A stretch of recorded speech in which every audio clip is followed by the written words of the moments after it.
Gracia y paz, amados hermanos. ¿Cómo están? Todos estos días estamos viendo cómo el Señor nos muestra que nuestra vida cristiana es una carrera en la cual no estamos solos. La fuerza viene de Él, nuestra victoria es Él.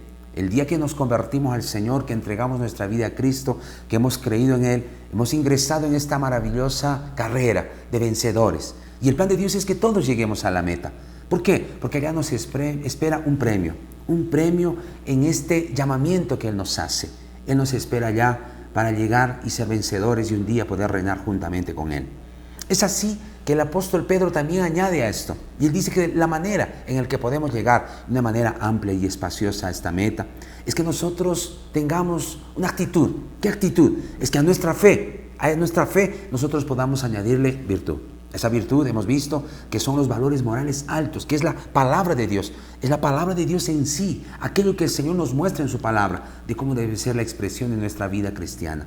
Pero estas normas, estos mandamientos, esto podría tornarse en una cuestión solo teórica o, entre comillas, religiosa. Entonces, ¿qué necesita? Necesita que tengamos la revelación de Cristo en nuestras vidas, de quiénes somos en Cristo. Eso la Biblia dice que debemos añadir a esta virtud conocimiento, la revelación de Cristo, de quiénes somos en Cristo. Es allí donde entonces todavía dice que debemos añadir algo, dominio propio. ¿De qué vale de que tú puedas tener la revelación de quién eres en Cristo y no entiendas que en tu nueva naturaleza aún hay una lucha dentro de ti? Una lucha en ti y en mí con nuestros hábitos carnales. Es allí donde el Señor nos dio el dominio propio, poder y autoridad para ejercer la nueva naturaleza que tenemos y así vencer nuestra carne. Más todavía la palabra de Dios dice que a este dominio propio hay que añadirle algo. El apóstol Pedro dice que debemos añadirle paciencia. Paciencia. ¿Qué es paciencia? Esta paciencia en el idioma original se traduce como perseverancia y constancia. Incluso una Biblia lo traduce como aguante. Es interesante, ¿por qué? Porque lo que el Señor te está diciendo es que esta lucha que tienes con tus hábitos carnales, esta lucha que hay aún con las manifestaciones que hay en tu carne, con tendencia al pecado, la Biblia dice entonces que la carne se opone al Espíritu. No es una cuestión solo de un día, no es una cuestión solo de una semana. Probablemente en muchos tenga un periodo largo, o en algunos un tiempo quizás hasta indefinido, no sabemos exactamente. Por eso el Señor nos dice, haced morir en ustedes estas cosas carnales, pecaminosas, que debemos tener conciencia de ello, no satisfacer esos deseos de nuestra carne. Está hablando de una lucha, está hablando de un proceso en el cual somos conscientes de lo que nos pasa, pero a la vez también somos conscientes de quiénes somos en Cristo Jesús. Y eso es lo que debe prevalecer frente a estos hábitos carnales, la naturaleza que tenemos en Dios a través de Cristo.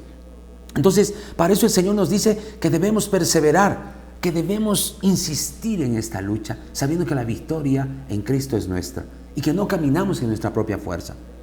Esta lucha lo declara una vez más el libro de Gálatas, capítulo 5, verso 16.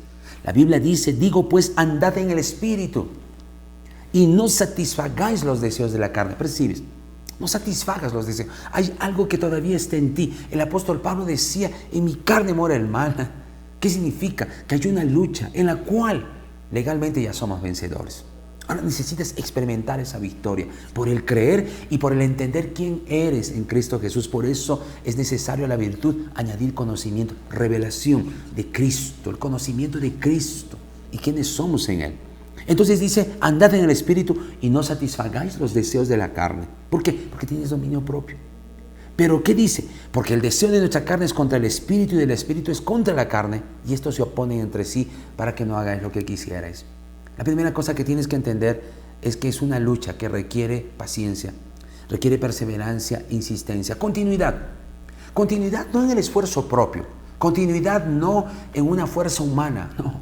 Continuidad en cada día, entender quién eres, nueva criatura en Cristo Jesús.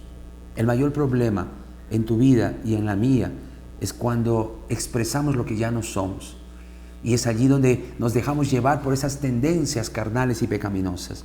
Tú eres una nueva criatura. Expresa la nueva vida que tienes en Cristo. En esta lucha en la que tu carne se opone a tu espíritu, deja que tu espíritu venza por la expresión de tu nueva naturaleza. Las cosas viejas pasaron, todas son hechas nuevas ahora en ti. Tú eres una nueva criatura, la expresión de la vida de Dios está en ti.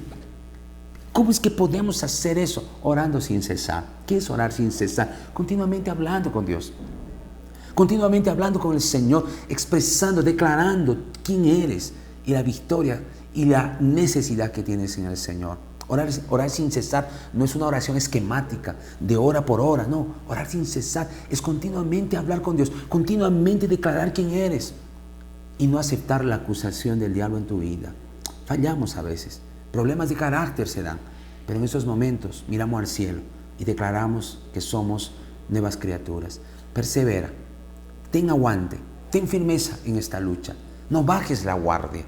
El hecho de que seas un hijo de Dios y que hayas logrado algunas metas, hayas alcanzado algunas responsabilidades, no significa que la carrera acabó. De ninguna manera, debemos continuar. El apóstol Pablo decía, ciertamente, olvidando lo que quedó atrás y extendiéndome a lo que está delante, prosigo a la meta, al premio del supremo llamamiento. Que eso pueda acontecer en ti y por el cual puedas experimentar victoria, no solo hoy, mañana y todos los días. Mantente firme, perseverando en esta lucha, en esta firmeza de fe, en esta posición en tu nueva naturaleza, creyendo cada día que eres el hijo amado de Dios, la hija amada. Que Dios te bendiga y que sean días de victoria.